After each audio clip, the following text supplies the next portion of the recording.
For much of the Middle Ages, power in Europe rested on two immense pillars. One was crowned with gold, commanded armies, and ruled territories through law and force. The other was crowned with faith, claimed authority over souls, and spoke in the name of God. For centuries, these two powers, the empire and the church, existed in an uneasy partnership, bound together by ritual, tradition, and necessity. Yet beneath the surface, a fundamental question remained unresolved. Who truly held ultimate authority over the Christian world? This question would erupt into one of the most dramatic and transformative conflicts in medieval history, a struggle that reshaped politics, religion, and the very idea of power itself.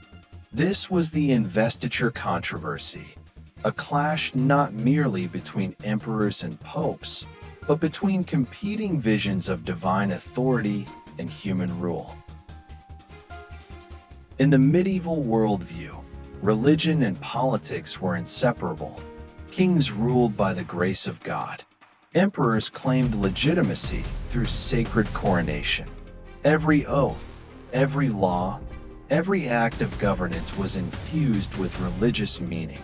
The church was not simply a spiritual institution.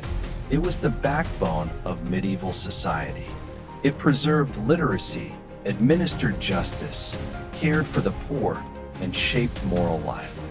Its influence stretched across kingdoms and borders in a way no secular ruler could match.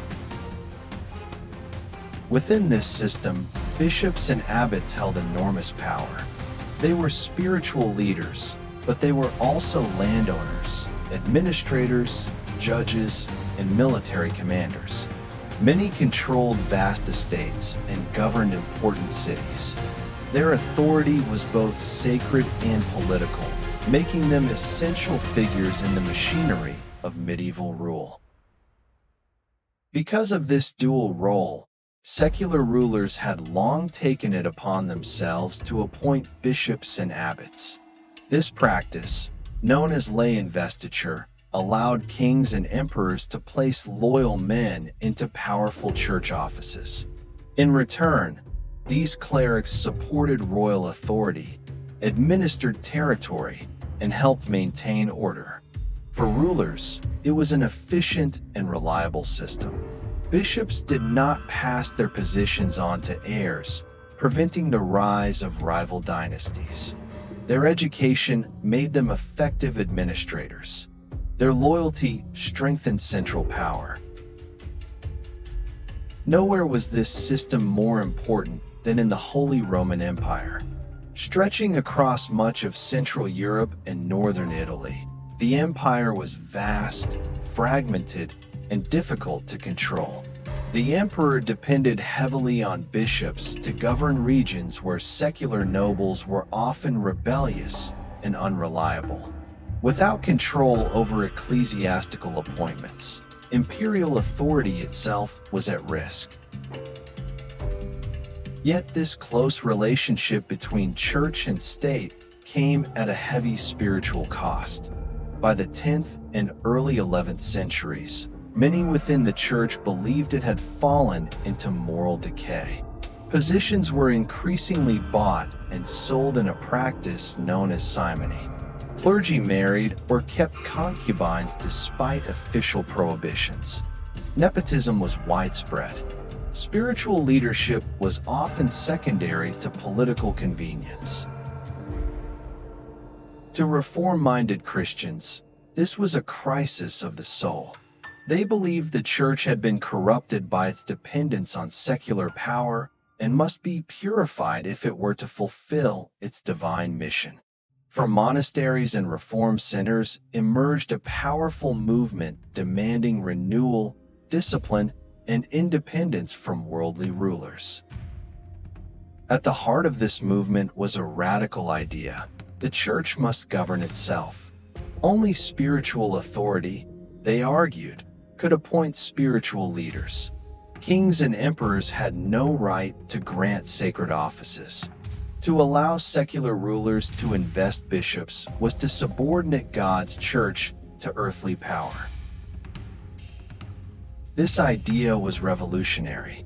It directly challenged centuries of political practice and struck at the core of royal authority. The conflict reached its most dramatic form under Pope Gregory VII, one of the most formidable and uncompromising figures ever to sit on the papal throne. Born Hildebrand of Savannah, Gregory had spent decades within the Reform movement before becoming pope in 1073. He was deeply convinced that the Church must be free from secular interference and that the Pope, as successor to St. Peter, held supreme authority over all Christians, including kings and emperors. Gregory believed that the Pope stood above all earthly rulers because his authority came directly from God. Secular power, by contrast, was temporary, flawed, and subordinate to spiritual truth. For Gregory, allowing emperors to appoint bishops was not merely improper, it was a violation of divine order. Opposing him was Henry IV, King of Germany and Holy Roman Emperor. Henry inherited his throne as a child and spent much of his early reign struggling to assert control over a divided and rebellious nobility. For him, the ability to appoint bishops was not a theological question, it was a matter of survival. Without loyal bishops, the empire could fracture beyond repair. When Gregory declared that only the Church could invest bishops, Henry openly defied him. He continued appointing clergy as his predecessors had done for generations. In response, Gregory escalated the conflict in a way that shocked the medieval world. In 1075, Gregory issued a set of statements later known as the Dictatus Papae. These declarations asserted that the Pope held supreme authority over the Church and the Christian world. They claimed that the Pope could depose emperors, absolve subjects from loyalty to unjust rulers, and that the Roman Church had never erred and never would. This was not negotiation. It was a direct challenge to imperial power.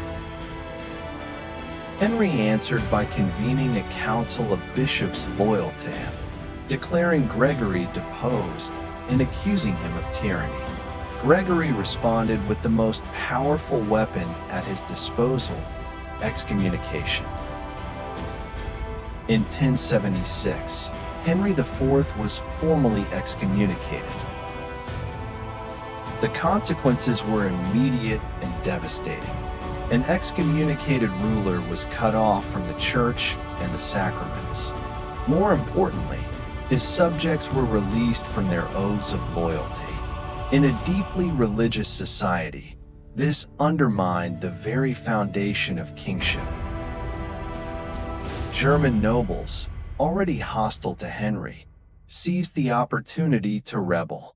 They declared that unless Henry reconciled with the Pope within a year, they would elect a new king. Facing rebellion, isolation, and possible overthrow, Henry made a dramatic decision. In the winter of 1077, he crossed the Alps into Italy to seek forgiveness from the Pope. Gregory was staying at the fortress of Canossa under the protection of a powerful noblewoman. According to chroniclers, Henry arrived dressed as a penitent, barefoot in the snow, and waited for 3 days outside the gates, begging for absolution. Whether every detail of this scene is historically accurate is debated, but its symbolism was unmistakable. The emperor humbled himself before the Pope, acknowledging the supremacy of spiritual authority. Gregory eventually lifted the excommunication, but forgiveness did not mean peace. Once Henry regained legitimacy, He resumed his struggle against papal authority. Civil war erupted in Germany. Rival kings were elected. Armies marched across the empire. The conflict spilled into Italy, where Henry invaded Rome, installed a rival pope known as an antipope, and had himself crowned emperor without Gregory's consent. Gregory VII was forced into exile, where he died in 1085, defeated in battle but triumphant in principle. His vision of a church independent from secular control would outlive him. The struggle did not end with Gregory or Henry. For decades, emperors and popes continued to clash over investiture. The conflict destabilized the Holy Roman Empire, weakened imperial authority, and strengthened the papacy as an international power. Finally, in 1122, a compromise was reached with the Concordat of Worms. This agreement separated spiritual and secular authority in the appointment of bishops. The Church gained the right to invest bishops with spiritual symbols, while secular rulers retained a role in granting temporal power and lands. It was not a complete victory for either side, but it marked a turning point in European history. The Investiture Controversy permanently altered the balance of power.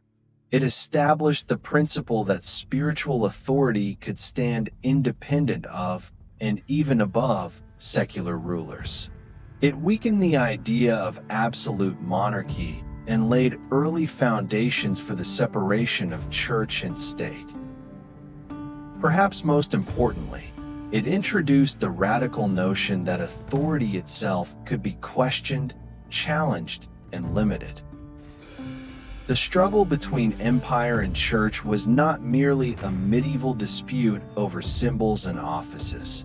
It was a battle over the nature of power, legitimacy, and the relationship between the divine and the human. From this conflict emerged a new political and intellectual landscape, one in which no ruler could claim unquestioned authority. In the echoes of this medieval struggle, we can still hear the origins of modern ideas about law, governance, and freedom. The Investiture Controversy was not just a chapter in history.